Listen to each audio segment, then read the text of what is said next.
अस्सलाम वालेकुम स्टूडेंट। आज जो हमारा टॉपिक है डिस्कशन का वो है एंडोस्केलेटन। गुज़श्ता वीडियो में हम हाइड्रोस्केलेटन और एक्सोस्केलेटन को डिस्कस कर चुके हैं। आज हमने एंडोस्केलेटन को डिस्कस करना है।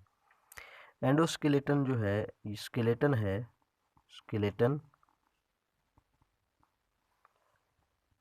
Present inside the body. तो ये ऐसा स्केलेटन है जो बॉडी के अंदर मौजूद होता है और ऐसे स्केलेटन को हम क्या कहते हैं? कॉल्ड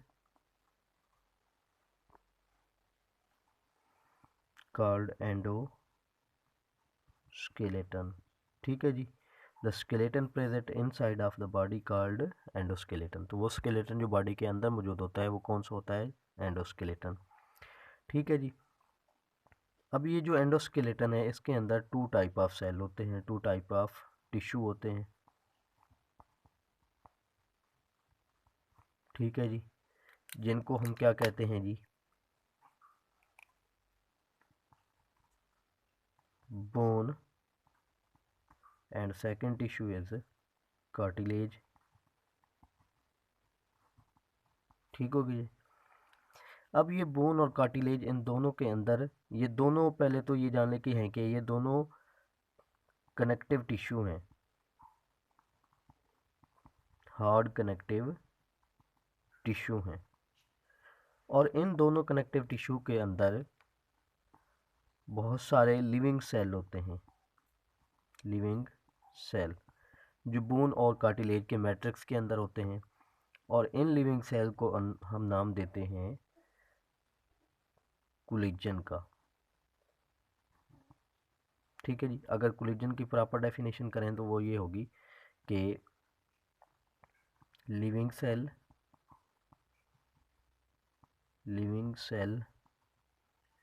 प्रेजेंट या embedded in the matrix of protein। कि वो लिविंग सेल जो धन से होते हैं या मौजूद होते हैं प्रोटीन के मैट्रिक्स के अंदर। ठीक है जी। तो ऐसे लिविंग सेल को हम क्या कहते हैं जी? कोलेजन। और ये बोन और कार्टिलेज के जो प्रोटीन या बोन और कार्टिलेज का हम कह लेंगे जो मैट्रिक्स होता है, अंदरूनी हिस्सा जो होता है उसके अंदर ये मौजूद होते हैं। ठीक है जी। अब हम थोड़ा सा डिटेल से बोन और कार्टिलेज को डिस्कस करते हैं। बोन,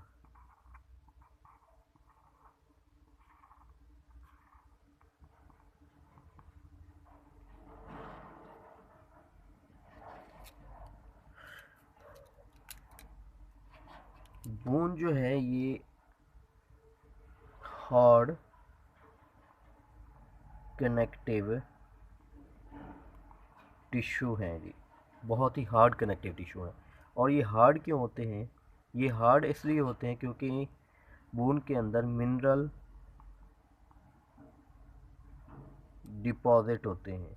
ठीक है जी। मिनरल इसके अंदर होते हैं लाइक कैल्शियम कार्बोनेट। ठीक है जी।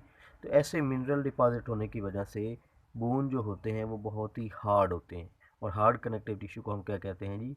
बोन्स कहते हैं। ठीक है जी। अब ये जो बोन्स हैं इसके टू पार्ट्स होते हैं। एक को हम कहते हैं कॉम्पैक्ट बोन, कॉम्पैक्ट बोन, और second part is called spongy bone. Compact bone and spongy bone. Bone का जो आउटर लेयर होता है या आउटर पार्ट होता है वो बहुत ही हार्ड होता है, सख्त होता है, और उसको हम क्या कहते हैं? Compact bone. और जो उसका इनर और सॉफ्ट पार्ट होता है, बहुत ही सॉफ्ट, ठीक है जी, हेली फार्म, उसको हम क्या कहते हैं? उसको कहते हैं जी स्पॉन्जी बोन। ठीक है जी। अच्छा, इसको मैं थोड़ा सा इसकी डायग्राम ड्रा करके आपको बताने की कोशिश करता हूँ।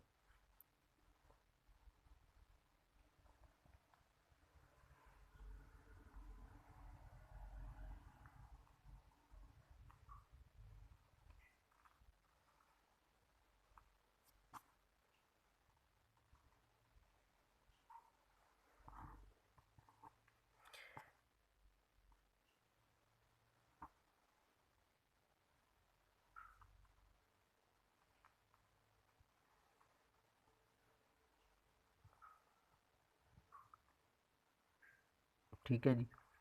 तो ये जो आउटर लेयर है ये वाली, ठीक है जी, ये आउटर लेयर बहुत ही हार्ड होती है और इस आउटर लेयर को हम क्या नाम देते हैं जी, कॉम्पैक्ट बोन का, कॉम्पैक्ट कॉम्पैक्ट बोन का, ठीक है जी। इसके अंदर का ये जो पोर्शन है इसको हम कहते हैं मैट्रिक्स, ठीक है जी, मैट्रिक्स ऑफ द बोन। और इसके अंदर बहुत सारे जो सॉफ्ट आर्गन होते हैं, सॉफ्ट सेल होते हैं, उनको हम कहते हैं स्पॉन्जी बोन। इसके अंदर की जो बोन है उसको हम क्या कहते हैं जी, स्पॉन्जी बोन, ठीक है जी। अच्छा, अब ये जो स्पॉन्जी बोन है इसके अंदर काफ़ी सारी चीज़ें होती हैं। इसके अंदर ब्लड सेल भी होते हैं, इसके अंदर बोन मैरो भी होता है, जिसको हम कहते हैं कि हड्डी का गोदा भी होता है, जिसके अंदर blood cell, red blood cell और वाइट ब्लड सेल की प्रोडक्शन होती है, ठीक है। वाइट ब्लड सेल और red blood cell bone marrow के अंदर बनते हैं और ये बोन मैरो कहाँ पे होता है, स्पॉन्जी बोन के अंदर होता है। इसके अलावा जो हड्डी के सेल्स होते हैं, जो बाद में बताता हूँ कि इसके काफ़ी सारे जो हैं 2-3 टाइप के सेल होते हैं, वो भी क्या होते हैं जी, इसी स्पॉन्जी बोन के अंदर होते हैं। और स्पॉन्जी बोन के अंदर कोलेजन भी होते हैं जी, जो हेली या कह लें कि डेंसली पैक्ड होते हैं। वो मैं आपको समझाता हूँ कैसे।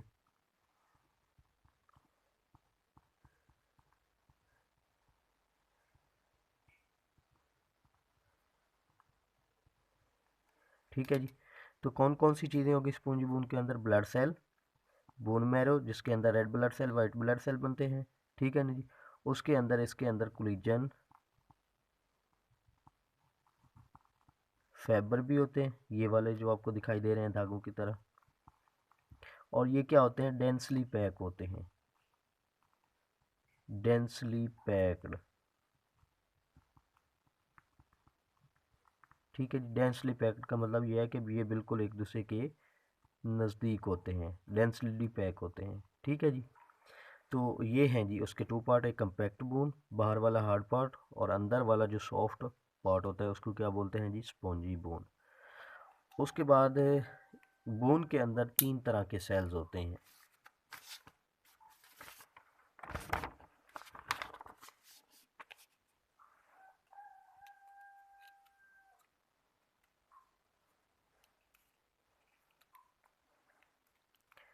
अच्छा जी, बोन्स के अंदर क्या है जी, 3 टाइप्स ऑफ सेल होते हैं, टाइप्स ऑफ सेल्स, ठीक है जी। Osteoblast cell, osteoclast cell, and third is osteocytes, ठीक है जी। तो ये 3 तरह के सेल्स होते हैं किसके अंदर जी, बोन के अंदर। अब ये जो ओस्टियोब्लास्ट सेल हैं ये क्या करते हैं जी, ये बोन को बनाते हैं, ये बोन फॉर्मिंग सेल हैं। और ओस्टियोक्लास्ट जो हैं ये बोन डिसॉल्विंग सेल हैं, बोन को ख़त्म करते हैं, डिसॉल्व करते हैं, ठीक है जी। और ये ओस्टियोसाइट बोन के जो मैच्योर या फंक्शनल सेल होते हैं, मैच्योर सेल ऑफ बोन्स जो होते हैं वो क्या हैं जी, ओस्टियोसाइट्स हैं। तो osteocyte mature cell, functional cell होते हैं बोन के। ओस्टियोब्लास्ट बोन्स को बनाने वाले सेल होते हैं और ओस्टियोक्लास्ट बोन्स को डिसॉल्व करने वाले सेल होते हैं। ये 3 तरह के सेल जो होते हैं वो बोन्स के अंदर मौजूद होते हैं। उसके बाद हम देखते हैं कि बोन्स की डेवलपमेंट कैसे होती है, कि बोन्स की फॉर्मेशन कैसे होती है, development of bone, development of bone, कि बोन की फॉर्मेशन कैसे होती है, बोन बनती कैसे है। तो सबसे पहले जब एक ह्यूमन की डेवलपमेंटल स्टेजेस शुरू होते हैं फर्टिलाइजेशन के बाद, जाइगोट बनने के बाद। तो उसके बाद क्या है जी, उसका डेवलपमेंट प्रोसेस शुरू हो जाता है, जिसको हम कहते हैं कि ये उसका एम्ब्रियोनिक डेवलपमेंट है। एम्ब्रियो डेवलप करना शुरू कर देता है, एम्ब्रियोनिक डेवलपमेंट। तो इस एम्ब्रियोनिक डेवलपमेंट के दौरान सबसे पहले कार्टिलेज बनता है, ठीक है जी।